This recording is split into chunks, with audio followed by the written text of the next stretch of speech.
Olá, boa noite a todas e todos. Eu sou Michel Torres, coordenador geral do SINT-FRJ, também membro da direção nacional do SINASEF. É uma satisfação iniciar mais uma live do nosso sindicato, que nesse momento é uma live de transmissão conjunta, né? Uma iniciativa do SINT-FRJ, o Sindicato dos Trabalhadores, Professores, Docentes do Instituto Federal do Rio de Janeiro, que vai ser transmitida simultaneamente pelo nosso Sindicato Nacional, o SINASEF, né?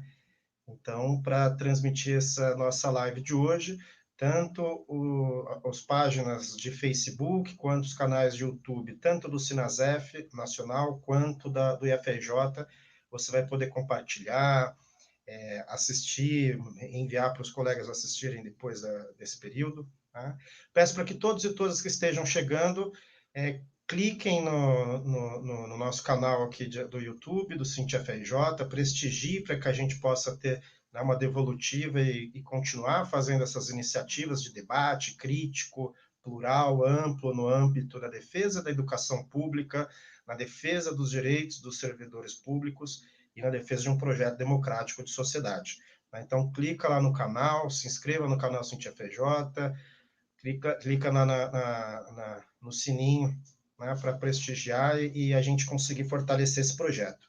Na live dessa sexta-feira, né, hoje, dia 9 de abril, a gente vai debater os efeitos da reforma do ensino médio no Brasil nos itinerários formativos da juventude brasileira, assim como as implicações normativas e conceituais da Base Nacional Comum Curricular e do Programa Nacional do Livro e do Material Didático, sobretudo no que se refere à Rede Federal de Educação. Tá? Então, essa é uma iniciativa de um debate emergente na sociedade, né, que tem acometido tantas as redes municipais, estaduais, a federal e o futuro, né, da educação brasileira. O tema da nossa live de hoje, portanto, é Educação sob fogo cruzado. Qual o impacto da reforma do ensino médio, da ABNCC e do PNLD na rede federal? Antes de iniciar aqui e chamar os dois convidados especiais para debaterem o tema de hoje, queria chamar a atenção para todas e todos, né? Quem quiser fazer aqui perguntas, questões para os nossos debatedores, que façam no chat, tanto do Facebook quanto do YouTube, né? Que eu consigo ter acesso aqui, mais ou menos, às intervenções, tá bom? Inicia aqui o tema dizendo que a educação pública está sob fogo cruzado, né? Para isso, os convidados de hoje, vou colocar aqui na tela principal para a gente, estão presentes para discutir esse tema candente conosco. O professor Mauro Sala, né, que é professor do Instituto Federal de São Paulo, graduado em Ciências Sociais, mestre em Educação Escolar e doutor em Educação, nosso companheiro aí de rede federal em São Paulo. Mauro, boa noite, seja bem-vindo. Também estamos presentes aqui com Amanda Moreira da Silva, que é doutora em Educação e professora da UERJ, integrante do coletivo de estudos em Marxismo e Educação, o Colemarx da UFRJ, e atualmente está na direção das do UERJ, né, Associação de Docentes da UERJ. Então, Amanda, também é uma satisfação recebê-la, a gente agradece em nome da direção do sindicato, boa noite. Queria Obrigada, boa iniciar aqui noite. o tema. Inicio o tema, vou tirar provisoriamente o Mauro, né? Vamos começar aqui com a Amanda. Amanda, a educação brasileira de conjunto hoje, em todas as suas modalidades de ensino, se encontra, de certa forma, sob fogo cruzado. Né? Há um processo expansivo do que diz respeito das políticas, especialmente do governo federal, mas que se combinam, se arranjam com políticas locais, no que se refere a uma tentativa de uma ofensiva de desmonte do projeto democrático e educacional público que tem instaurado nesse país, como ofensiva, por um lado, reacionária, né, de um cunho autoritário no que diz respeito ao avanço de pautas, né, que procuram silenciar determinados debates, o pluralismo de ideias, silenciar os próprios professores, materiais didáticos, e, por um outro lado, uma ofensiva também de mercado ultra neoliberal, privatista, né, que procura impor um novo projeto para a educação pública alinhado a uma estrutura de mercado de trabalho reestruturada, flexível, precarizada. Não é isso que a gente tem vivenciado. E, atualmente, explodiu essa discussão, né, no período recente, no que diz respeito ao ensino médio este ano de 2021, a partir da consulta do PNLD 2021, focado, né, nos projetos integradores ou nos temas de vida. O que a gente tem observado aqui é, por um lado, a ausência do debate em torno do PNLD, né? Um movimento muito forte em âmbito nacional que nós realizamos na tentativa de barrar a reforma do ensino médio desde 2016, né? Infelizmente, ela foi aprovada inicialmente por uma iniciativa de medida provisória, e também no que diz respeito ao BNCC, que é, por assim dizer, a porta de entrada, né, das habilidades, competências para a reforma do ensino médio. Então, eu queria ouvir um pouquinho de você, Amanda, né, a visão que você está tendo, o debate acumulado, a tua pesquisa em torno desse tema.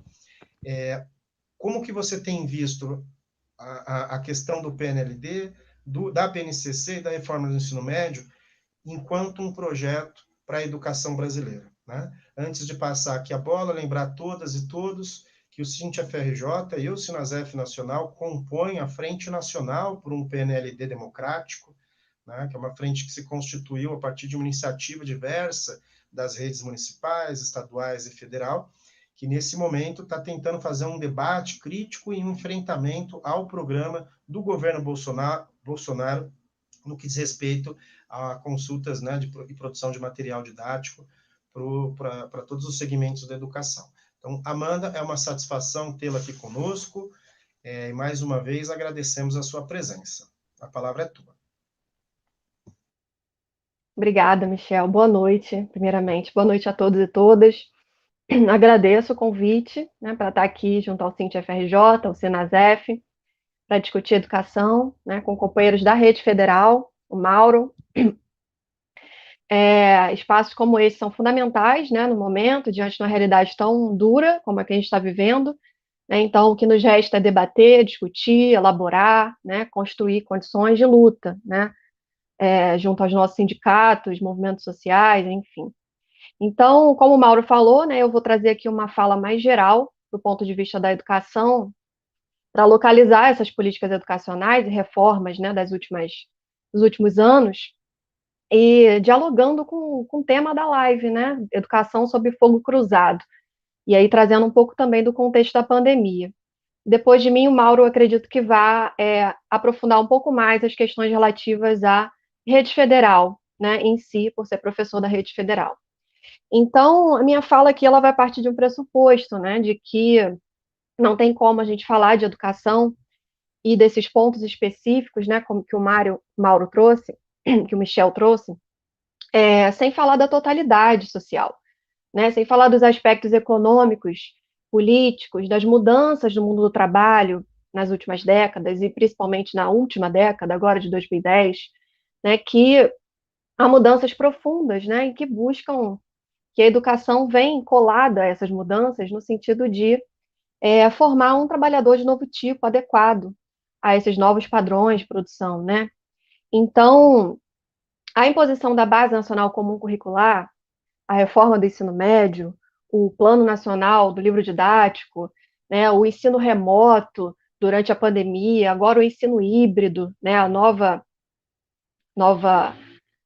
a bola da vez, né? Tudo isso deve ser analisado no interior do projeto do capital para o trabalho e para a educação, né? E aí, com o agravante de estarmos num país capitalista dependente, que é o caso do Brasil, e sendo levado a cabo, esse projeto sendo levado a cabo por um governo de extrema direita, né? Então, a gente tem aí muitos agravantes nesse momento. Primeiro que é importante localizar que a gente está falando aqui de uma conjuntura, né, de um contexto de crise estrutural do sistema capitalista, né, que é uma crise que é econômica, que é política, que é ética, que é social, que é moral, né, que assola, né, globalmente desde a década de 1970, e que no Brasil seus efeitos são muito mais nefastos a partir da década de 1990, né, quando a gente tem aí a década da desertificação neoliberal. Então, nesse momento, a gente tem um aprofundamento do neoliberalismo no nosso país, As privatizações são acentuadas, né? E a ação do trabalho vem junto com todos esses processos, né? Então, na última década, principalmente 2010, a gente viveu uma verdadeira devastação social, o que restava ainda de conquistas no campo laboral, parcos direitos que a classe trabalhadora conquistou com muita luta, foram retirados, né? Colado a isso com um processo de desemprego recorde, né? E também com o processo de novas formas de organização do trabalho, como, por exemplo, a uberização. Então, o golpe de 2016, ele aparece nesse contexto, né, de austericídio trabalhista, porque aqui no Brasil a gente não está falando de austeridade, como nos países centrais, de retirada de direitos e, portanto, austeridade. A gente está falando aqui de austericídio, né? Hoje a gente fala de um genocídio sanitário, mas a gente também vive um genocídio trabalhista no nosso país, né? Então, aqui a gente está falando de austericídio trabalhista, que foi a retirada, né, avassaladora dos direitos da classe trabalhadora. E aí, esse processo ele tem como um marco importante, né, o golpe jurídico parlamentar, que foi também um golpe trabalhista de 2016. Naquele momento que foram aprovadas a emenda constitucional número 95, que congela os gastos públicos por 20 anos, a reforma trabalhista, que retira direitos da classe trabalhadora, regulamenta o trabalho intermitente, coloca a figura do negociado sobre o legislado, esvaziando o papel dos sindicatos. A terceirização é ampliada para atividades fim. Né? Então, nesse momento aí, a gente tem uma devassa no campo do mundo do trabalho. Né? E nesse contexto é que surgem, não por acaso, as reformas que a gente está discutindo aqui. Né? A reforma, a Base Nacional Comum Curricular, a reforma do ensino médio, todas essas leis, reformas, elas vêm nesse contexto, casado, para atender a esse projeto do capital com o objetivo de formar um trabalhador de novo tipo, adequado a essa nova organização do trabalho. Então, o objetivo é formar a classe trabalhadora de forma precarizada, formar a classe trabalhadora precarizada de forma precarizada, achatar o acesso à universidade, esvaziar a formação dos estudantes e também dos professores que ensinarão esses estudantes, né? Tudo com o ideal do empreendedorismo ilusório, que é muito colocado, a ideia de resiliência, né? Então, o trabalhador precisa ser um trabalhador resiliente, né? Que seja adequado a essa nova realidade. Então, essa é a nova pedagogia da hegemonia que se apresenta nesse período para a gente. O governo Bolsonaro, ele simplesmente vai aprofundar essa agenda, né, tanto no mundo do trabalho quanto no campo da educação, com novos elementos aí no campo da educação. Né? Então, no mundo do trabalho, os ataques iniciados com a emenda constitucional número 95 de 2016, eles seguem se aprofundando, e com o governo Bolsonaro, a gente tem a aprovação da reforma da Previdência, a gente tem a proposta da carteira verde e amarela, a gente tem um ataque aos servidores públicos, né, de uma forma muito significativa, como culminando recentemente na aprovação da PEC 186, e que se tornou a emenda constitucional número 109, né, chamada de PEC emergencial, mas que não tinha nada de emergencial, né, é uma PEC que vem tramitando desde 2019, e a proposta de reforma administrativa com a PEC 32. Então, nesse contexto de precarização ainda maior, né, do trabalho, a gente tem também no campo da educação, alguns novos elementos. Então, a gente tem aí, além da perspectiva ultra neoliberal, a gente tem o obscurantismo olavista, né, essa coisa da guerra cultural. Então, a educação ela precisa ser combatida, né, o marxismo cultural, a ideologia de gênero e todas essas outras questões que são colocadas por esses setores. O neofascismo, né, o elemento do neofascismo e do autoritarismo, do negacionismo, né, que na pandemia se agrava, né, chegando à situação caótica que a gente vive hoje, também muito por conta desse negacionismo. Então, esse governo ele tem um pilar da educação que ele foi mantido, de certa maneira, na pandemia. Né? Então, os ideais, né, as questões principais colocadas pelo governo a serem feitas na educação, desde o início, era a implementação de escolas cívico-militares, a perseguição ideológica, né, por meio de escola sem partido e congêneres, a regulamentação do homeschooling, e tudo isso acompanhado dos cortes financeiros, orçamentários, né, da política de Paulo Guedes, com as privatizações, a política de voucher, enfim. E esse projeto, ele segue, né, ele seguiu durante a pandemia e foi aprofundado durante a pandemia. Então, hoje a gente pode dizer que a gente tem duas frentes na educação, que uma seria essa frente do empresariado, né, que a gente pode chamar de uma frente social liberal, que está na educação já antes desse governo, bem antes, na verdade, né, desde a década de 90, esse empresariamento de novo tipo, esses conglomerados educacionais de frações da burguesia, né, que se colocam como porta-vozes da educação, esses setores hoje são fortes e continuam com a sua influência, né, muito forte durante a pandemia e com bastante sucesso em relação aos seus objetivos, né? Então, esses setores do empresariado, que a gente tem aí como principal expoente, né, o movimento Todos pela Educação, buscam justamente a aprovação e implementação dessas leis, dessas reformas, né, que são nada mais, nada menos do que uma cartilha seguida dos organismos internacionais, né, Banco Mundial, Organização e Cooperação do Desenvolvimento Econômico, a OCDE, que é responsável pelo PISA, né, o índice de educação, né, global, enfim, que diversos países participam desses índices, dessas metas a serem alcançadas para compor esse índice, né? E durante a pandemia, o ensino remoto, o ensino híbrido, tudo faz parte do projeto, desses organismos internacionais para os países periféricos. Né? Então, os reformadores, esse empresariado de novo tipo, eles se colocam como intelectual orgânico do período da pandemia, né? Eles veem o seu projeto bastante favorecido com o ensino remoto, né? A Base Nacional Comum Curricular e a reforma do ensino médio, elas podem ser favorecidas e muito com esse novo formato de educação que pretende se instaurar e permanecer na educação pública por meio do ensino híbrido, né? A Fundação Lema, inclusive, é a precursora do ensino híbrido, né?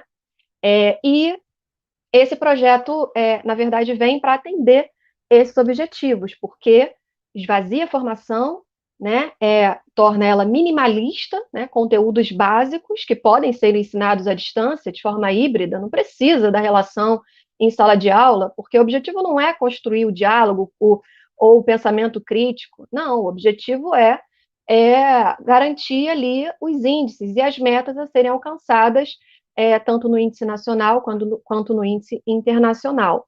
Né? Então, junto a isso, a gente vê um aprofundamento da política de responsabilização, de precarização do trabalho docente, enfim, são muitos aspectos que a gente poderia entrar para discutir aqui, a gente pode aprofundar depois nas questões, mas tudo isso está em jogo nesses interesses empresariais.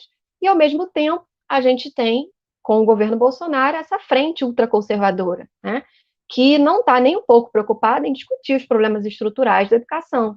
Né? A prioridade é justamente seguir com esses pilares da educação, como eu falei, né? A implementação das escolas cívico-militares, que seguiu durante a pandemia, né? Foram 51 escolas tornadas escolas cívico-militares no ano de 2020, né? Tendo em vista que o governo pretende fazer 250 escolas cívico-militares até o fim do mandato. A regulamentação do homeschooling, né? Que também é um projeto que vem sendo pensado desde o início do governo, foi colocado como uma prioridade, inclusive nos 100 primeiros dias, foi uma pauta que se esvaziou um pouco, mas agora na pandemia, aproveitando, né, para passar boiada, já que fez um experimento em larga escala em relação ao ensino remoto, né, então é a oportunidade desses setores aprovarem essa regulamentação. Então, a prioridade do governo nesse momento é a regulamentação do homeschooling já no primeiro semestre, né, e tudo isso acompanhado de um processo de precarização e de monitoramento dos professores, né, de coerção, de perseguição, que é muito favorecido com o ensino remoto. Né? Então, esse contexto é importante a gente apresentar, né, porque, inclusive, são esses interesses, tanto da frente liberal ultraconservadora, quanto da frente social liberal do empresariado. O objetivo dessas frentes é justamente o retorno presencial nesse momento, né? Então, o retorno presencial híbrido, digamos assim, né? Não é o retorno presencial como nós reivindicamos, é um retorno presencial que mantém as escolas do jeito que elas estão, com a infraestrutura que elas têm hoje, que é impossível de retornar, né, de nós termos um retorno seguro. Então, eles defendem o retorno baseado nesses critérios, né, as preocupações desses setores são meramente econômicas.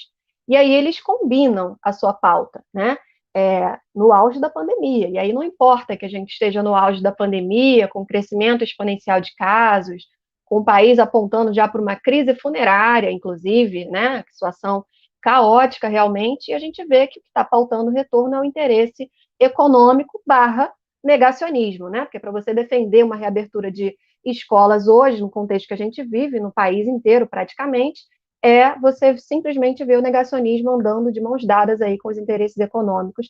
Então, essas duas frentes que atuam na educação hoje, elas estão de mão dadas para implementar o projeto do capital, que é um projeto com esse governo também com o seu viés negacionista. Então, o que a gente está diante hoje é da criação e consolidação de uma nova cultura escolar, né, que poderá se manter no pós-pandemia. Educação minimalista, ensino híbrido, infraestrutura precária, professores uberizados, youtuberizados, monitorados e precarizados. Então, ao meu ver, a gente está hoje diante de um dos maiores ataques à educação, à escola pública, ao trabalho docente, né, da história republicana. Então, isso não é exagero, né? A gente fala isso, é a pura realidade. E a gente, partindo de uma premissa gramsciana, né, do pessimismo da razão, a gente tem que ter o pessimismo da razão para conseguir analisar a realidade, mas ele não pode vir também descolado do otimismo da vontade, né? Então, a gente precisa ter força, resistência, né, para transformar essa barbárie que a gente está vivendo hoje na educação, tanto básica quanto superior, apresentando um diagnóstico, né, para pautar a luta. E eu acho, assim, falando aqui de sindicato para sindicato, né, sou das DUES, falando aqui para o SINT-FRJ e para o SINASEF, acho que a gente ficou muito na defensiva no ano de 2020, né, e tem diversos elementos que explicam isso, né, correlação de forças não está nada favorável para a classe trabalhadora e para os trabalhadores da educação. Mas acho que a gente precisa, agora, mais do que nunca, em 2021, pautar, né, além da luta-denúncia, né, que a gente vem fazendo ao longo de 2020, a gente não para de fazer em relação ao ensino remoto, né, o aprofundamento das desigualdades, a exclusão educacional, condições de vida da classe trabalhadora nesse momento, a defesa da vida hoje, né, para não retornar às escolas sem a vacinação em massa e sem as condições seguras, mas acho que a gente precisa ir além, né? A gente precisa realmente apresentar uma agenda para a educação pública nesse momento, né? Porque mesmo com a vacinação em massa, mesmo que a gente tenha uma campanha de vacinação, que vacine todos os profissionais de educação, etc., a gente não tem a menor condição de voltar para as escolas como elas são, né? As escolas brasileiras, 50% delas não têm saneamento básico, 26% não tem água encanada, né? Não tem ventilação, a arquitetura das nossas escolas não é favorável, né? É uma arquitetura muito parecida com presídios mesmo, né? Escolas fechadas, sem ventilação, elas precisam urgentemente de reformas, né? A gente precisa garantir urgentemente o acesso digital para os nossos alunos. Isso se tornou direito humano, o acesso digital. Existe o FUST, né, o Fundo de Universalização dos Serviços de Telefonia, que é um fundo de 30 bilhões que existe há 15 anos e não foi destinado para isso nesse momento e seria fundamental.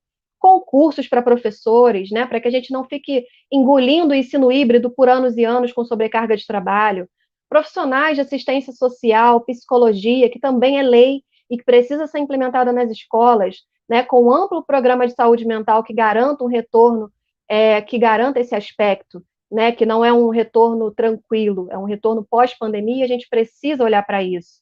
Então, eu acho que cabe a nós essa agenda de luta, né? Eu vou encerrar aqui, depois eu gostaria talvez de trazer um pouco sobre a experiência de alguns países em relação a essa retomada, né, em relação ao investimento em educação, que eu acho que a gente tem que se inspirar também nessas pautas, nessas lutas, para tocar aqui a nossa luta na nossa realidade. Tá bom? Agradeço, Michel.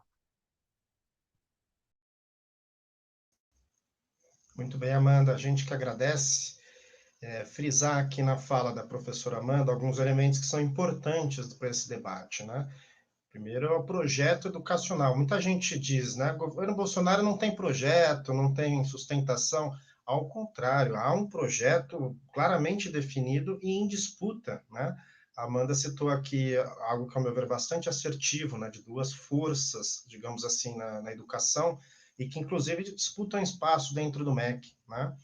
É uma pauta extremamente fundamentalista, conservadora, autoritária, e que convive, né, com uma outra ofensiva liberal, privatista, de desmonte, né, dos direitos sociais, educacionais consagrados aí nos últimos anos.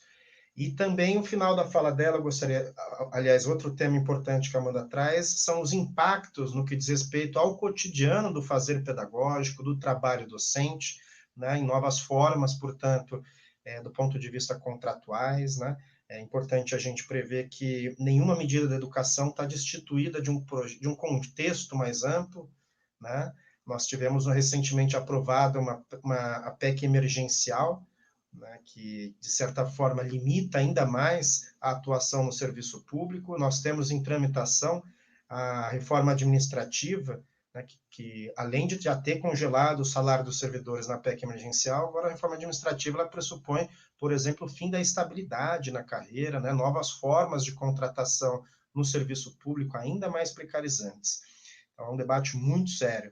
Queria chamar aqui o professor Mauro, agora para falar com a gente, o professor Mauro Sala, que é do Instituto Federal de São Paulo, também doutor em educação. Mauro, no finalzinho da fala da Amanda, ela tocou num ponto que eu gostaria de, se possível, você puder desenvolver no meio da sua fala, que é um tema que, ao meu ver, é central, né? Nenhum projeto, nenhuma política educacional do mundo, não só do Brasil, teve êxito quando ela não tem financiamento, né?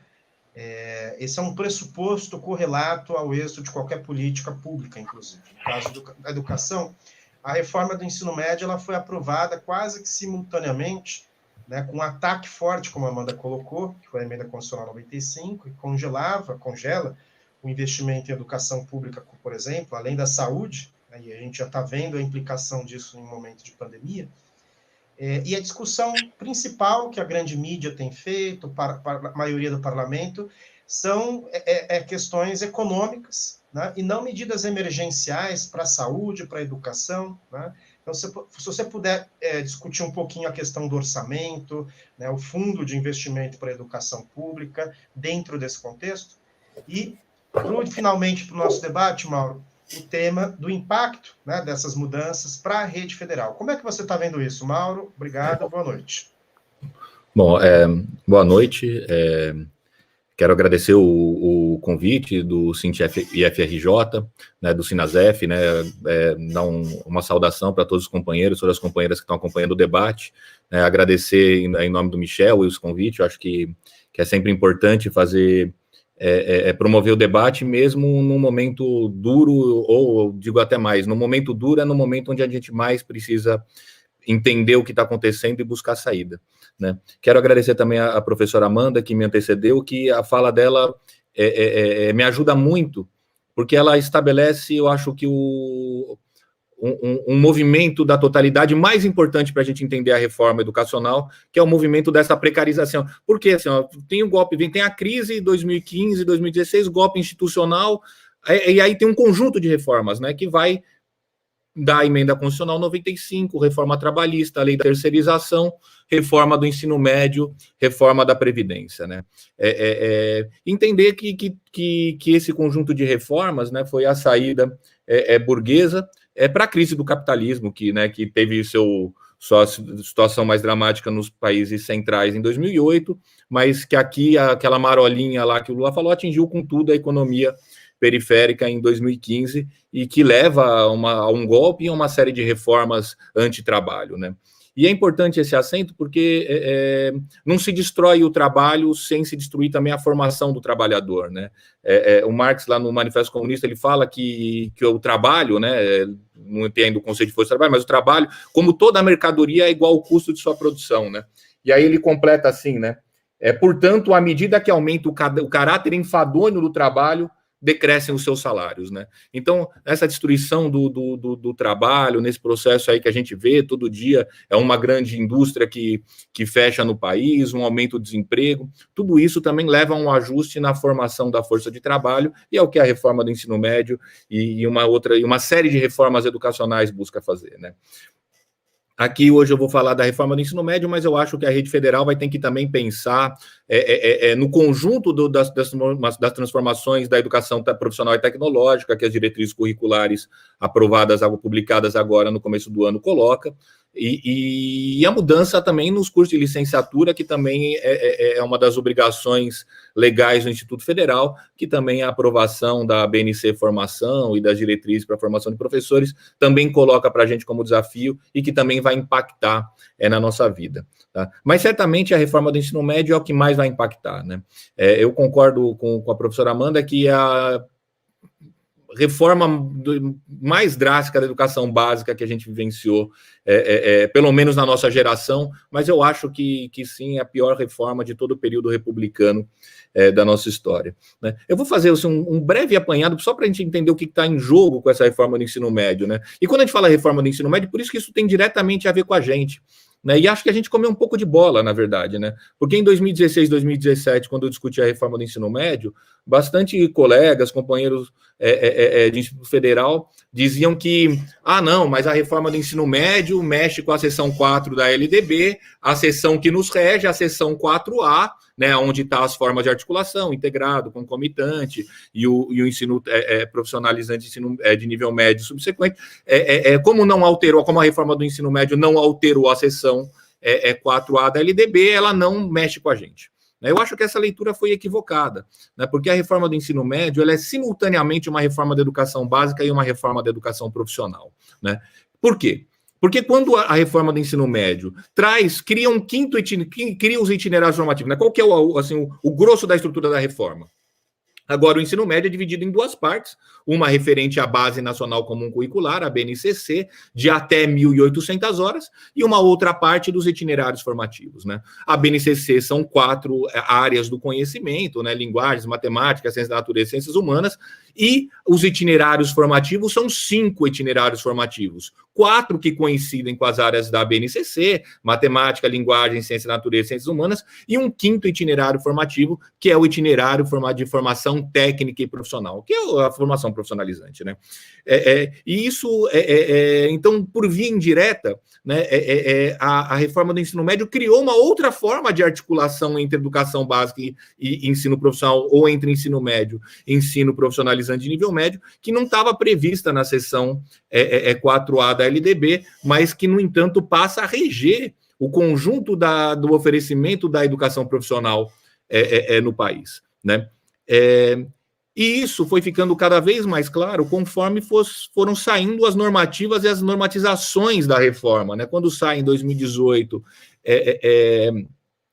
as diretrizes curriculares nacionais para o ensino médio, quando sai agora em 2020 e 2021 as diretrizes curriculares nacionais gerais da educação profissional e tecnológica, fica muito claro que essas outras formas de articulação também vão entrar no mesmo esquema do itinerário de formação técnica e profissional, qual seja o BNCC até, no máximo, 1.800 horas, mais itinerário formativo, conformando 3.000 horas de formação, né?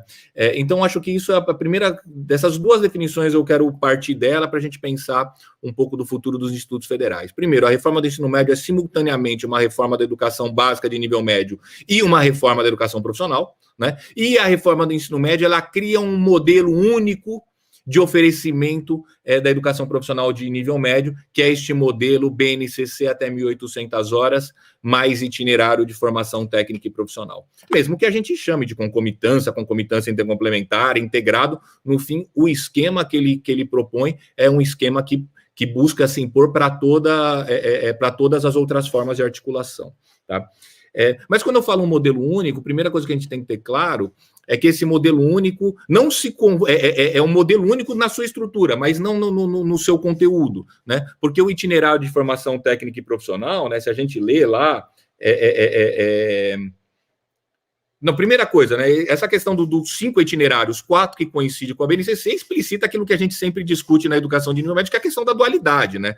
E é interessante, porque quando a gente lê ali as diretrizes curriculares, quando elas definem os itinerários formativos de nível médio, ele coloca assim, ó, que o itinerário formativo é cada conjunto de unidades curriculares ofertadas pelas instituições e redes de ensino que possibilitam ao estudante, olha só como coloca, aprofundar seus conhecimentos e se preparar para o prosseguimento de estudos ou para o mundo do trabalho, né? Então, os 4 primeiros itinerários teria a ver com aprofundar os conhecimentos e preparar para o prosseguimento dos estudos, e o 5º itinerário é a formação para o mundo do trabalho como 2 caminhos excludentes no ensino médio, né? E o que explicita novamente a dualidade, né? Mas quando o estudante vai por esse itinerário de formação técnica e profissional, a gente tem que ter claro que tem 2 caminhos possíveis aí. Um primeiro caminho, que é aquilo que a gente tradicionalmente chama de cursos técnicos, são habilitações técnicas de nível médio, né? E um outro caminho, que são as qualificações profissionais, né? Olha, se a gente lê lá nas diretrizes curriculares do ensino médio, é interessante, né? Olha só como é uma reforma simultânea da educação de nível médio e da educação profissional. As diretrizes curriculares nacionais para o ensino médio versam sobre educação profissional. Tanto é que a gente lê isso. Na organização do itinerário de formação técnica e profissional, podem ser ofertados tanto a habilitação profissional técnica, quanto a qualificação profissional, incluindo-se formação profissional, quando cabe. O que significa isso? Significa que tem 2 formas de oferecimento de profissionalização para os alunos. Isso tem a ver com isso que a Amanda colocou, da precarização do trabalho e a precarização da formação. Por um lado, a gente vai ter curso técnico, catálogo nacional de cursos técnicos, cursos de 800 a 1.200 horas, que é o que a gente está acostumado quando fala de educação profissional de nível médio, era o curso técnico. Mas agora vai poder ser oferecido também na forma de habilitação profissional. Qual que é a exigência da habilitação profissional? A exigência da qualificação profissional. A exigência da qualificação profissional é 20% da carga horária do ensino médio. Agora, esse itinerário de formação técnica e profissional vai poder ser concluído com vários cursos, pequenos cursos de 100, 200 horas, com terminalidade, com certificação própria, e eles podem compor as 1.200 horas do itinerário de formação técnica e profissional, né? Ou seja, a reforma do ensino médio, ela simultaneamente ataca a educação básica, porque ela reduz a formação geral dos estudantes. Por exemplo, um estudante que fizesse um curso concomitante, ele teria que fazer 2.400 horas de educação básica, mais o curso técnico concomitante. Agora, um estudante vai fazer o itinerário formativo, ele vai fazer 1.800 horas, no máximo 1.800 horas de formação geral básico, mais o itinerário de formação técnica e profissional, que pode ser dado ou com um curso técnico ou com diversos cursos curtos de qualificação profissional, o que demonstra que é uma profissionalização que profissionaliza muito pouco ou profissionaliza para esse trabalho precário, uberizado, rapinizado, para o trabalho simples, para o trabalho enfadonho.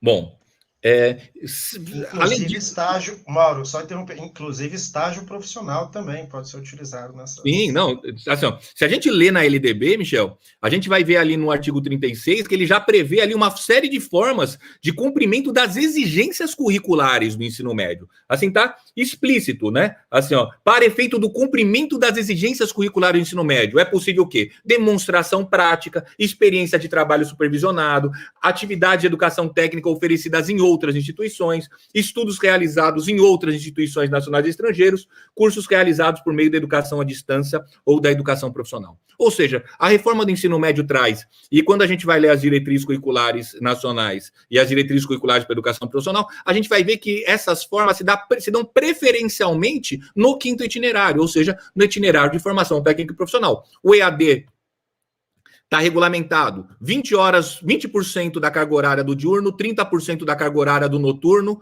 e 80% da carga horária da educação de jovens e adultos, né? Preferencialmente no itinerário formativo. Significa isso na prática que o quê? Significa que um aluno do diurno, metade do itinerário formativo dele pode ser em EAD. Um aluno do noturno, 75% do itinerário formativo dele pode ser em EAD, né? Ou seja, a ampliação das 2.400 horas para as 3.000 horas do ensino médio, ela pode se dar inteiramente pelo recurso do EAD, da educação à distância, sem contar processo de certificação de atividades atividades não escolares. Quando a gente pega os pareceres e a gente pega a Resolução 3, a Resolução 1 das Diretrizes Nacionais do Ensino Médio ou da Educação Profissional, a gente vê explicitamente falando de um processo de certificação de atividades não escolares. Né? Uma coisa, e assim, volto a dizer, agora aquilo que vale para a educação profissional vale para o ensino médio. Né? Uma coisa era você pegar um marceneiro prático e certificar ele do seu saber prático para que ele encontre e possa se colocar melhor no mercado de trabalho. Isso era uma coisa. Outra coisa, essa experiência prática vir a substituir, vir a valer como parte das exigências comprovatórias das exigências curriculares do ensino médio. Ou seja, nós estamos num processo de externalização, parceria público-privada, EAD, e de desescolarização da educação profissional e da educação profissional de nível médio e do próprio ensino médio, né? Porque essa educação profissional passa a ser um itinerário formativo, né?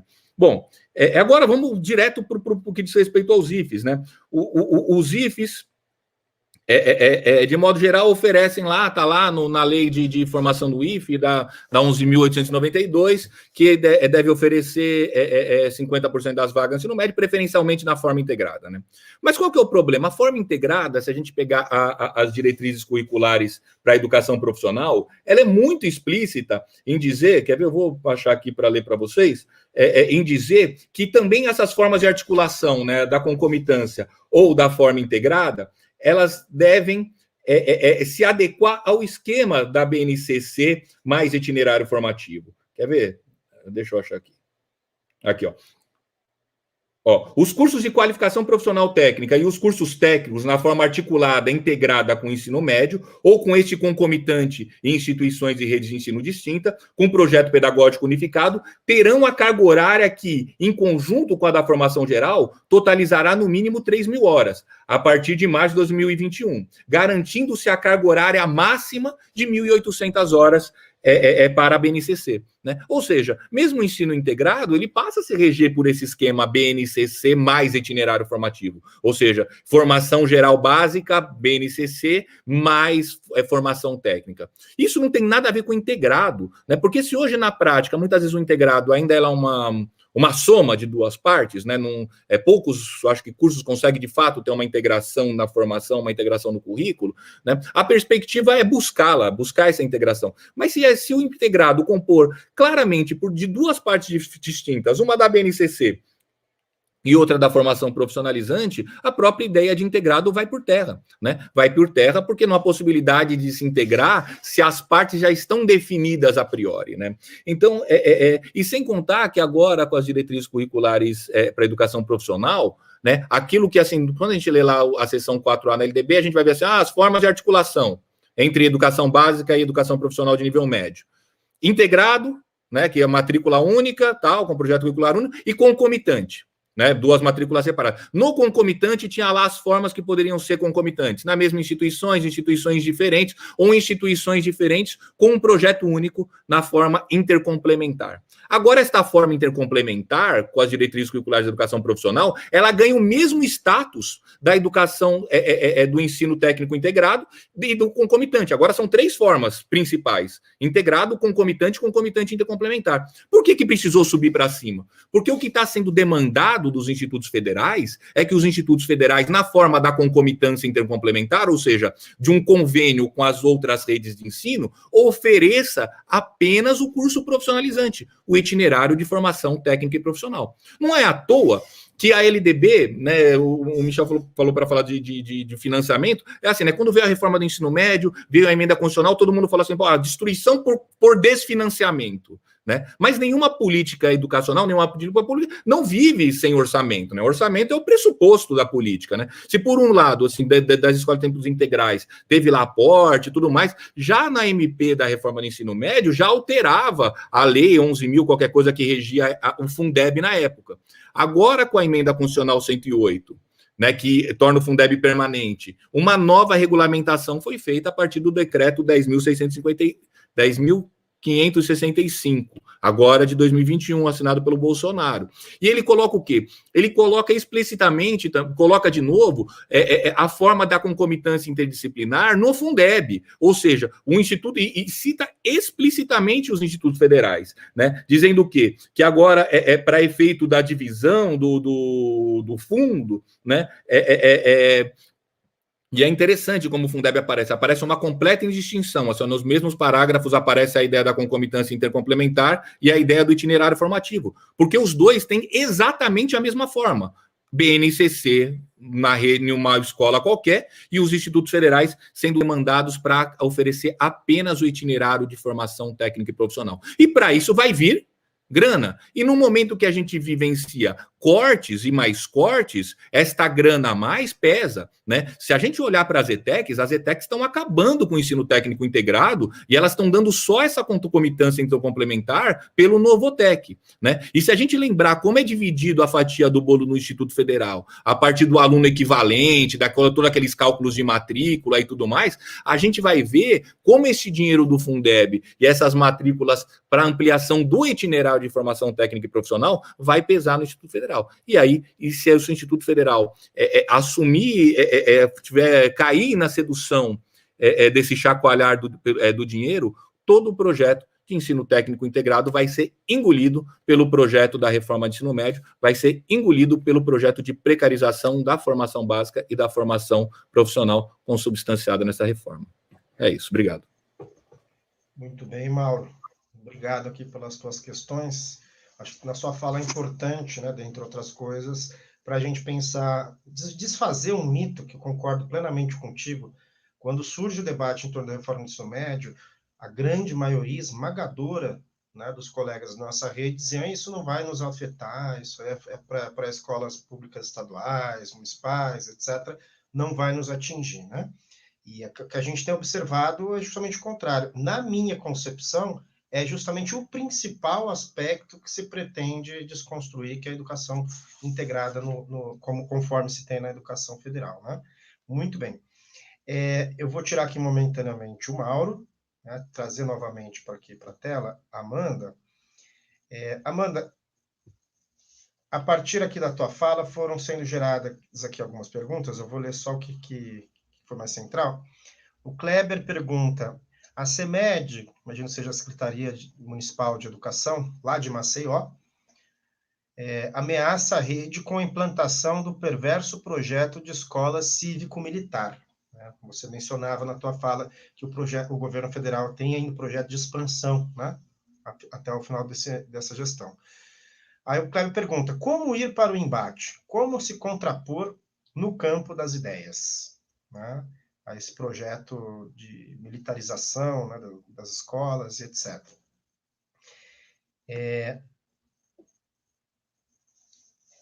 Ao mesmo tempo, durante a sua fala aqui, eu fiquei pensando, Amanda, o PNLD, né, o Plano Nacional do Livro Programa Didático, ele é muito focado em uma ideia presente por completo da BNCC, que é a ideia de competências, né? A pedagogia de competências ou de resultados, conforme quisermos chamar, ela não tem nada de novo, né? Eu me lembro aqui da tese doutorada da Marise Ramos, já nos anos 90, né, estabelecendo um contraponto crítico a essas perspectivas, né, inclusive alinhadas a uma leitura pós-moderna. Então, as estratégias educacionais ganham, digamos assim, uma importância muito grande na difusão dos conteúdos, mas também nas habilidades, nos valores ligados a um mercado de sociabilidade, a um modelo de sociabilidade de mercado, né? Que é focado nos interesses práticos e imediatos, da flexibilização do trabalho, de novas formas precarizadas, ou seja, o que me parece que esses livros didáticos estão tentando impor no cotidiano do fazer pedagógico, né? Lembrando que muitas vezes é o único livro que um lar familiar brasileiro tem em casa, é o livro didático, né? Que não mais focado nas disciplinas, não mais focado no conhecimento, mas focado em áreas que eles chamam de integração, que diluem, na verdade, qualquer perspectiva interdisciplinar e aligerizam o ensino, né? ao meu ver, focando, preparando, como você disse, para uma reestruturação produtiva permanente, para um quadro de desemprego em que o trabalhador tem que se ajustar a curto prazo, né? Ou seja, ele tem que se adaptar em múltiplas tarefas, etc., de precarização das relações de trabalho, né? Como disse o Mauro, o trabalhador, a precarização do trabalho também passa por um processo formativo, né? Como é que você vê esse contexto, né? No que diz respeito a transformar o conhecimento, né, das áreas consagradas pela ciência, pelos saberes curriculares, em projetos de vida, né? Que, ao meu ver, me parece que é uma mistura de coaching com autoajuda, né? Que são as saídas individuais para as questões, os dilemas são coletivos, né? Inclusive, isso está presente em todos os projetos, que eles chamam de projetos, né? Das fases do PNLD voltado para o ensino médio. Então, se você puder comentar um pouquinho. Claro, posso sim.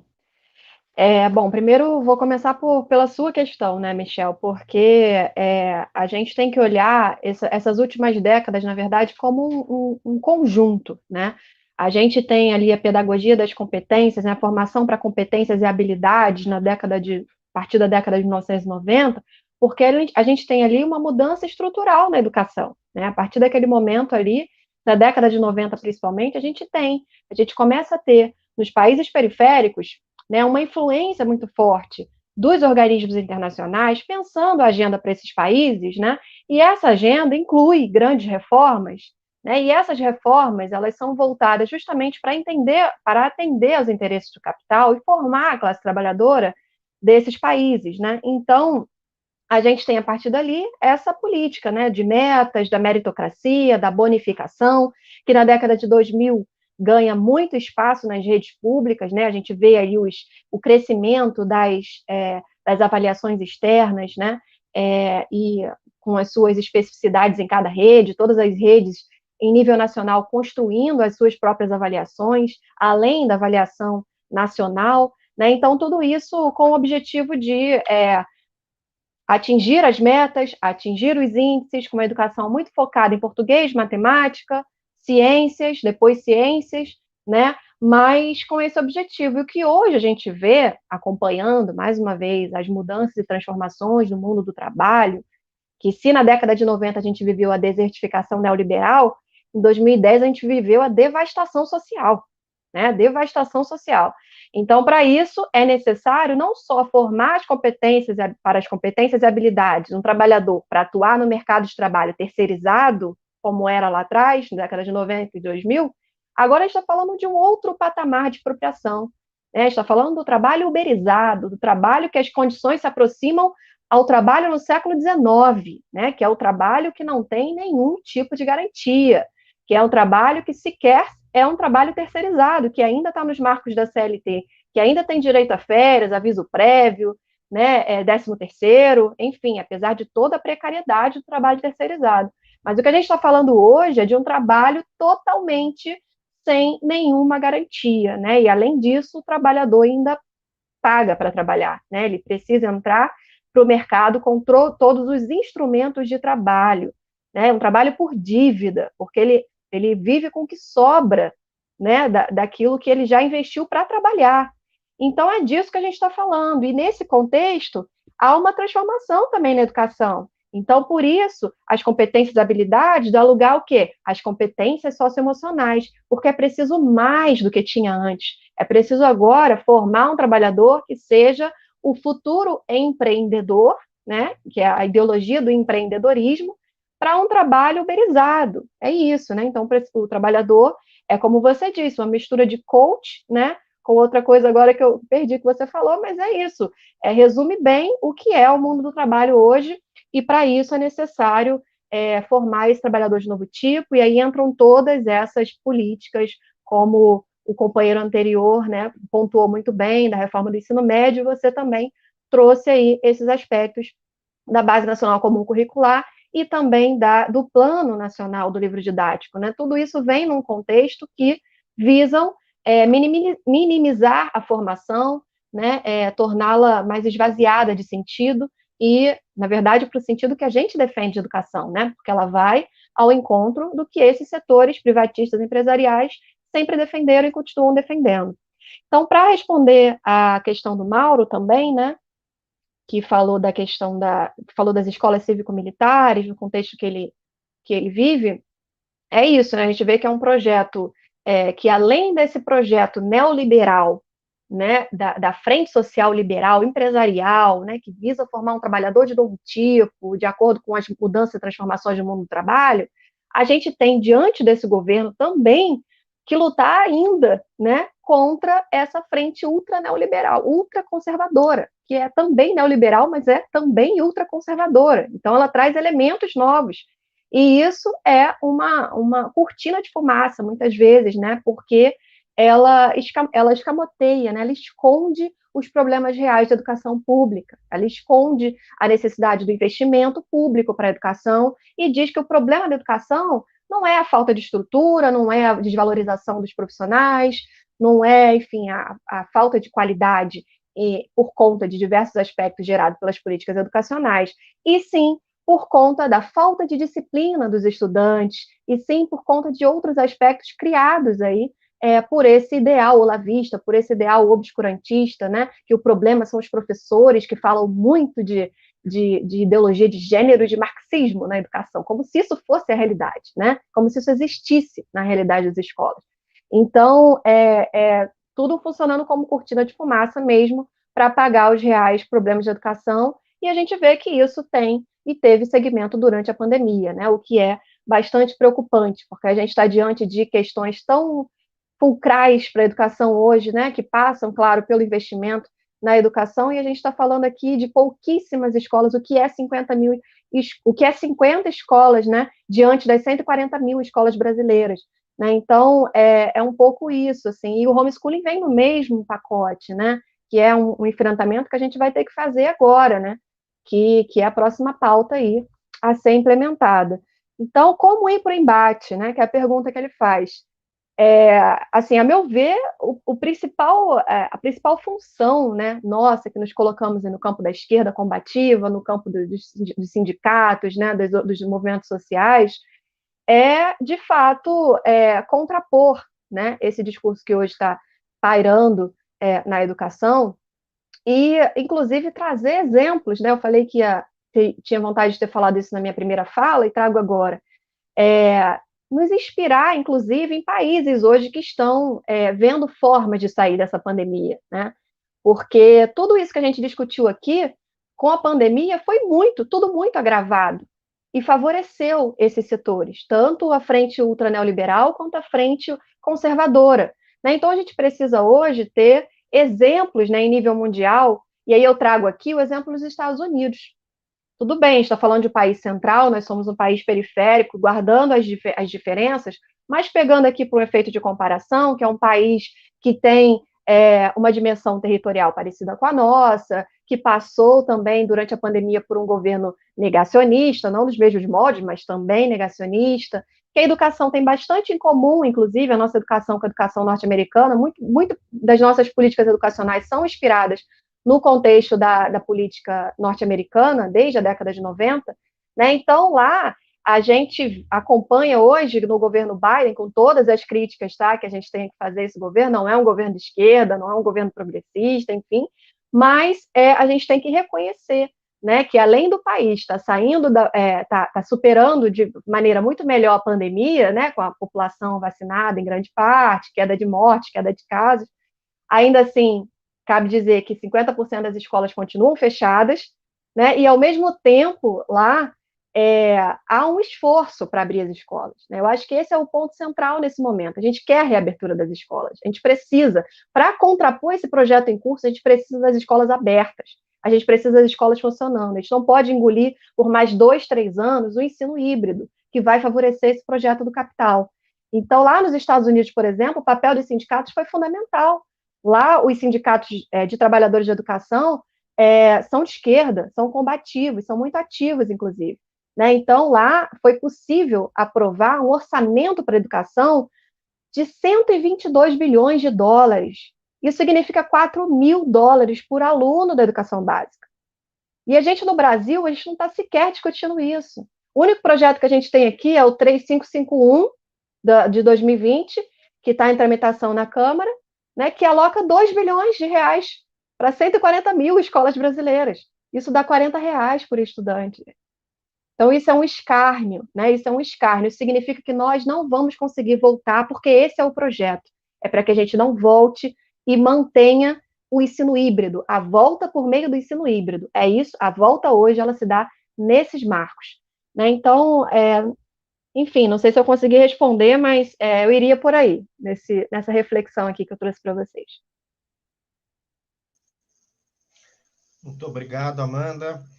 Chamar a atenção que eu anunciei no início da live, que essa live seria retransmitida simultaneamente pelo Sinasef Nacional. Né? Algum problema técnico ocorreu com a TI, né, do Sinasef Nacional, que não está transmitido em tempo real. Mas, né, em nome da Coordenação de Comunicação da Gestão Nacional, já informando que o site do Sinasef as páginas do Sinasef vão deixar registradas essa nossa live, né, que está sendo transmitida aqui pelo SINT-FRJ. Bem, queria saudar a presença aqui antes de passar para o Mauro, que eu estou vendo aqui pelo nome, né, do pessoal que está comentando, aqui interagindo, de diversos locais, inclusive do Brasil, né, que nos felicita bastante, já que ela está sendo transmitida nesse momento só pelo FRJ, né, pelo SINT-FRJ.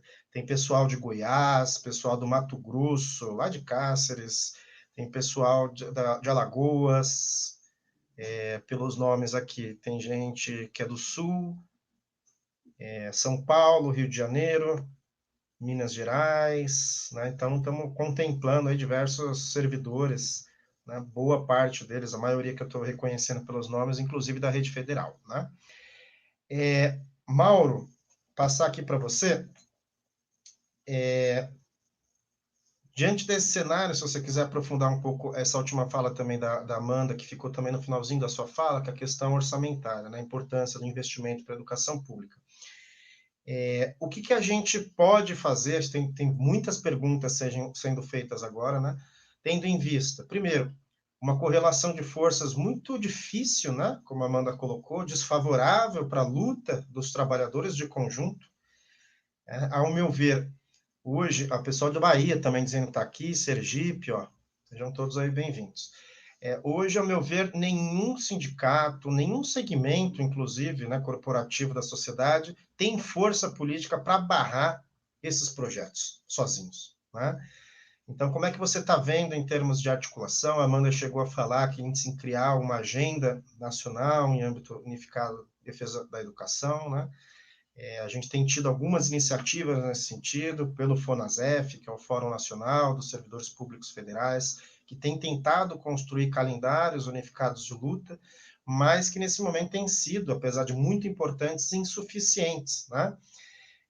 Tendo em vista, primeiro, a questão da pandemia, é muito difícil a gente construir uma mobilização no ensino remoto, no processo online. Há uma pressão muito forte, né, pelo retorno presencial nesse contexto, né, de ausência de vacina suficiente para a população, e uma pressão, inclusive, como a Amanda comentou, né, de um projeto empresarial, né, que é o ensino híbrido, inclusive lendo um documento da Unesco, formado por vários institutos empresariais, etc., eles falam que a saída para a educação durante a pandemia é que o professor, e aqui é literal, aspas, deve ser um entregador de conteúdo. O professor entregador de conteúdo me lembra um pouco a expressão que a Amanda colocou de uberização do trabalho, né? Então, como que você vê a saída para esse momento, né? Tendo em vista essa situação tão difícil que a gente se encontra? Mauro, a palavra é com você.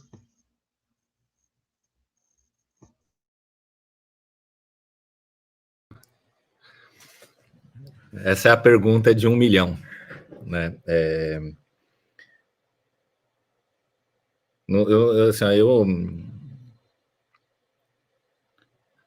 Assim, sinceramente, assim, eu poderia aqui dar uma resposta assim mais, vamos dizer assim, geral e otimista, que a gente precisa nos organizarmos, fazer luta e tudo mais, mas eu acho que nós estamos num momento bastante difícil e eu acho que a primeira coisa que a gente precisa saber é saber do que se trata e do que se trata o nosso inimigo nesse momento, né? É que nem eu vejo, por exemplo, assim, em relação a... Vou pegar, assim, específico a questão do Instituto Federal. Por exemplo, eu vejo alguns debates que eu participo, os colegas falam assim, mas a gente tem nossa autonomia, a gente tem que defender nossa autonomia para não fazer a reforma do ensino médio e para não implementar a BNCC e tudo. Eu falo assim, não, é claro, né, na luta de classe todas as armas são boas, né? Mas a gente tem que lembrar que foi dado um golpe nesse país para destruir esse projeto, né? Que em janeiro agora desse ano tinha intervenção direta em 20 instituições federais de educação superior no país, né? Que o Bolsonaro, via medida provisória, tentou alterar, inclusive, a lei de fundação do IFE para alterar somente o processo de escolha de seus dirigentes, né? Então a gente precisa reconhecer do que se trata do que se trata o nosso inimigo nesse momento e em que pé da luta nós estamos, né? A gente não pode se esquecer jamais que foi dado um golpe nesse país para implementar esse processo, né? E a eleição do Bolsonaro, o golpista não era só o Temer, né? Uma eleição fraudulenta, né? Com o principal candidato opositor preso, né? Com o juiz que prendeu com a promessa de se tornar ministro da Justiça, né? Ou seja, um processo completamente fraudulento que não trouxe mais nenhuma vírgula de legitimidade para esse processo, ou seja, a gente não sai ainda do processo histórico que se inaugura com golpe institucional, né? Então a gente precisa saber disso, que nós estamos vivendo um regime de golpe institucional e que não tem nenhuma garantia institucional, legal, não tem nenhum princípio de fundação dos IFES que vai nos defender agora, né? E não que a gente não tenha que mobilizar a nossa autonomia sempre que for possível e necessário, mas a gente tem que fazer isso reconhecendo do que se trata, né? E se trata disso, de um governo que vem para destruir esse projeto e que para isso está disposto, não digo a tudo, mas a muita coisa, né? Bom, não vou... Né, eu compartilho com a Amanda que a gente vai ter o pessimismo da razão e o otimismo da vontade, mas eu acho que a gente precisa reconstruir nossas fileiras, né? Eu acho que o Instituto Federal tem que ser, no caso da reforma do ensino médio, o grande polo de resistência, porque é isso, por exemplo, as ETECs estão sendo destruídas por fora, né?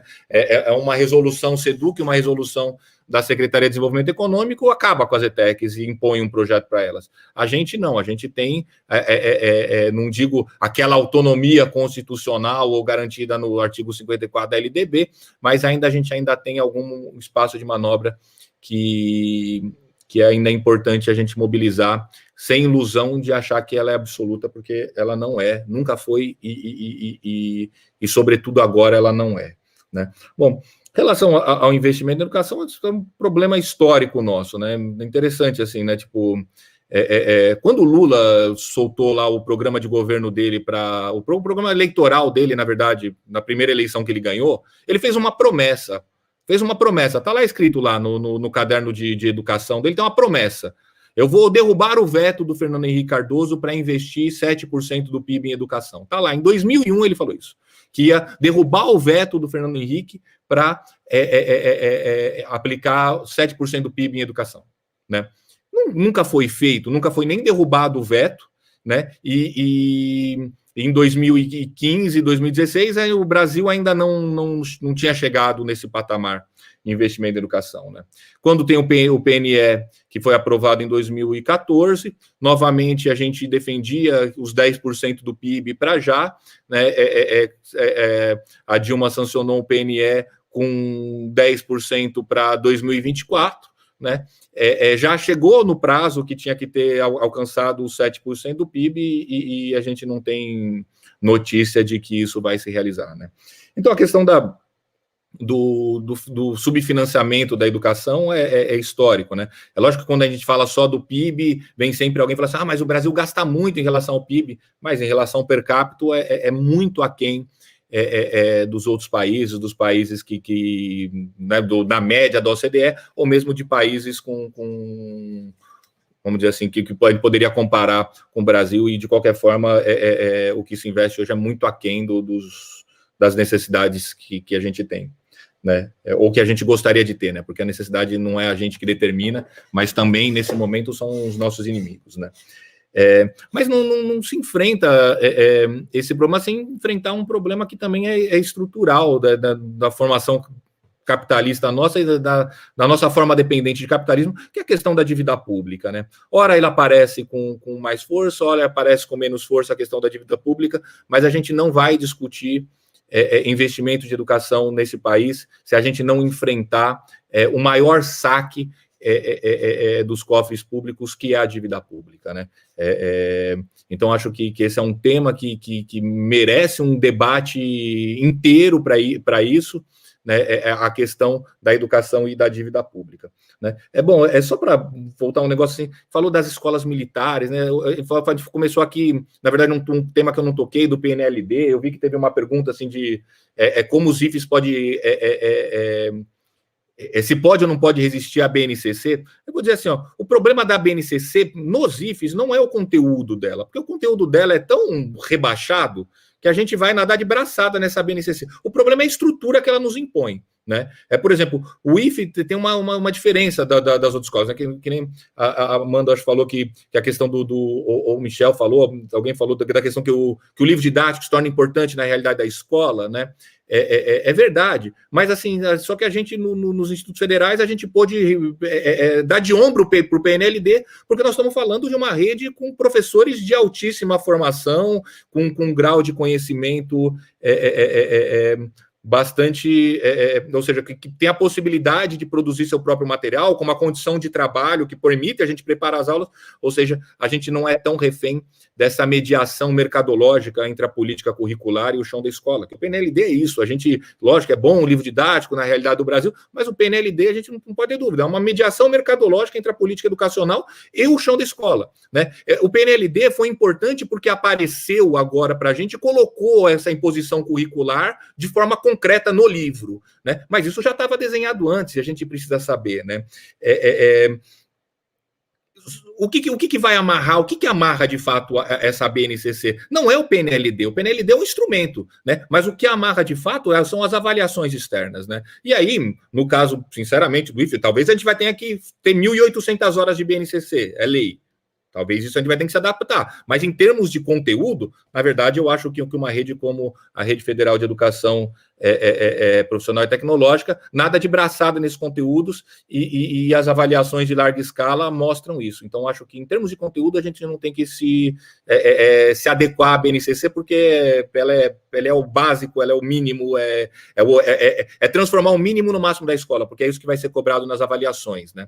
E as escolas vão se guiar para ter índice nas avaliações. Mas, no caso, eu acho que no Instituto Federal, pelas condições de trabalho, pela formação do corpo docente, eu acho que a gente tem que se preocupar mais com a imposição da estrutura do que do conteúdo, porque a gente tem condição, tanto de condições de trabalho, tanto de condições de formação já posta, de superar de muito essa imposição, esse rebaixamento curricular da BNCC. Mas o problema da estrutura e da forma de organização do ensino médio permanece um desafio para a gente. Sem dúvidas, Mauro, esse desafio ele é candente, eu diria que ele é decisivo, né? Tanto para o futuro das próximas gerações, como também para a estrutura da educação enquanto serviço público e para os nossos empregos, né? Então, agradecer bastante você que acompanhou aqui a nossa live, né? Registrar que, apesar do problema técnico com o site do Sinasef, ela vai ficar registrada aqui para posterior, quem quiser depois consultar essa live, né? Vamos também pedir para o pessoal do Sinasef colocar lá nas suas redes sociais. E agradecer em nome da coordenação do SINT-FRJ, tanto o Mauro quanto a Amanda, que acho que contribuíram muito, né? Digo de maneira sincera, esse é um debate que eu tenho feito, digamos que, pelo menos, acho que umas 3 por semana, né? Já um pouco cansativo para quem faz bastante, mas o debate de hoje acho que me gerou algumas inquietações, algumas reflexões que a gente precisa pensar e aprofundar, sem dúvida alguma, né? Gostei bastante. Então, começar aqui na ordem inversa, 1 minutinho para as considerações finais. Mauro, muito obrigado pela a tua exposição, né? Mais uma vez, sempre que a gente conversa aqui, faz o convite, o Mauro se prontifica a colaborar conosco. Boa noite, obrigado pela sua participação, Mauro. 1 minutinho para as suas considerações finais. Bom, só vou agradecer, para mim também foi um prazer. Eu acho que o exercício de sistematizar e o exercício de ouvir uma sistematização é algo que sempre ajuda a gente pensar e sempre ajuda, principalmente, eu acho que assim, numa reforma tão ampla da educação como a gente está vivendo, a gente precisa conseguir achar aquilo que, o ponto de equilíbrio dela, ou seja, aquilo que sustenta ela, aquilo que é o principal dela. E acho que todos esses debates é importante para isso, para a gente conseguir ir separando aquilo que, vamos dizer assim, que é estrutural da reforma, daquilo que faz parte dela, e a gente tem que se preocupar, é claro, mas daquilo que vamos dizer assim, seria secundário. Por que isso? Porque, assim, a gente tem que atingir o ponto de equilíbrio dela, a gente tem que atingir, né, o ponto de sustentação dela, né, a gente já tem que atingir o centro de gravidade desta reforma, né, e para isso, nesse momento, né, eu acho que a gente está num momento em que se coloca projetos de educação diferente, né, eu acho que é importante a gente resgatar os documentos fundacionais do IFE, recuperar os princípios norteadores do IFE, eu acho que tudo isso é importante, mas a gente tem que, volto a dizer, a gente tem que sempre lembrar que foi dado um golpe nesse país para destruir esse projeto. Ou a gente reafirma ele também de maneira positiva, colocando as articulações da educação com o trabalho, da educação com a juventude, da escola com a formação, ou a gente vai ficar falando assim, olha, mas não mexeu no artigo só, então eles mexem, olha, mas tem autonomia, mas aí eles intervêm, olha, mas tem não sei o quê, e a gente vai perdendo. O que a gente vive hoje no regime do golpe institucional, que veio para acabar com o trabalho da juventude e dos trabalhadores em geral, e para isso precisa também destruir, pelo menos não digo toda a educação, porque também tem que se manter a educação das elites, mas veio para destruir, rebaixar a educação da classe trabalhadora. Tá? Muito obrigado pelo convite, foi um prazer enorme estar aqui, né? Espero que tenha contribuído e que a gente siga nos debates, porque eu acho que volto a dizer, para mim a reforma educacional mais importante, pelo menos da nossa geração, mas eu concordo com a Amanda que talvez seja a reforma educacional mais dramática de todo o período republicano. Muito obrigado, boa noite. Boa noite, Mauro. Amanda, 1 minutinho para suas considerações finais e, mais uma vez, agradecer pela tua colaboração. Eu que agradeço, Michel, muito obrigada, foi muito bom estar aqui com vocês, né, fazendo esse debate, a gente sempre aprende muito nessa troca, né, agradeço a todos que participaram, ficaram aí até agora, mandaram perguntas, trouxeram elementos aqui para o nosso diálogo, só queria reforçar, até partindo do último comentário que apareceu aqui na nossa live, necessidade de unificar as lutas, né, eu acho que hoje a nossa principal luta é a luta pela vida, de fato, né, escolas fechadas, vidas preservadas. A gente precisa hoje lutar pela alimentação dos estudantes, pelo acesso digital como um direito humano, né, para os nossos alunos, mas eu acho também que a gente precisa avançar nessa pauta, né, precisamos colocar a educação brasileira em outro caminho, né, e isso cabe a gente, né, se a esquerda, os sindicatos, movimentos sociais, entidades acadêmicas não fizerem, não há mais quem fará. Então, a gente precisa levar esse projeto adiante, apesar dos pesares, apesar das dificuldades durante uma pandemia, mas construir as condições para que, quando a gente tiver uma vacinação em massa, a gente possa voltar às ruas, a gente possa, de fato, estar apresentando esse projeto, essa agenda educacional nesse período, construindo essa agenda, né, para que a gente pense no futuro retorno presencial com segurança e possa também pensar num outro modo de sociabilidade, né, porque as subjetividades, elas sempre estão em disputa. Né, e perder a escola pública é perder a formação da juventude, deixá-la nas mãos do capital, não é isso que a gente quer. Então, acho que existem iniciativas importantes já, como apontadas aqui, CNTE, FONASEF, Andes, MST, acho que o momento é a gente construir uma coalizão em defesa da educação, discutindo as divergências entre nós, que não são poucas, mas caminhando com unidade de ação, né, para disputar a defesa da escola pública, da educação pública, né, com um programa que possa unificar as nossas lutas, a educação básica, a educação superior, que todas estão sob o mesmo ataque nesse momento, né, tendo como como pressuposto aí uma perspectiva de uma luta ético-política também, né, que vá além do âmbito econômico corporativo, que a gente possa pensar numa educação que favoreça a disputa de corações e mentes, né, para um novo modo de vida, para um novo modo de existência, porque não dá esse modo que a gente está vivendo hoje, dentro dos marcos hoje de um governo genocida, né, e de um projeto do capital como esse que a gente vive, não dá, não tem sustentabilidade. Tá bom? Então, muito obrigada. Me coloco à disposição também para novos debates, e foi muito bom estar com vocês aqui. Um abraço. Amanda, a gente que agradece. Finalizando aqui a live do nosso tema de hoje, anunciar, convidar todos e a todas para a próxima terça-feira, dia 13, às 17 horas, haverá uma plenária nacional das entidades, né, dos sindicatos, das entidades estudantis, de pesquisa, para construir, para mobilizar e fortalecer a luta em defesa de um PNLD democrático, né? Então, uma plenária nacional das entidades sindicais, estudantis e de pesquisa da educação em torno da Frente Nacional do PLD Democrático. Próxima terça-feira, dia 13, às 17 horas. Convide o seu sindicato, discuta no seu local de trabalho, né? Faça essa discussão que ela é de suma importância também nesse contexto, né?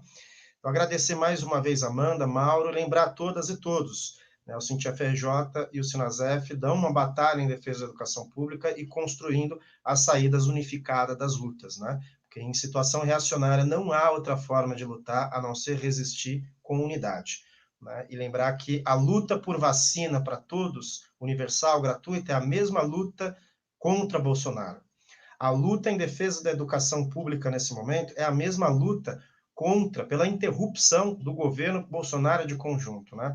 Essa é uma luta central, essa é uma das tarefas centrais que nos cabe enquanto educadores, enquanto ativistas, enquanto sindicalistas, não esperar 2022. A destruição, ela pode ser grande até lá. Então, obrigado a todas e a todos e uma boa noite.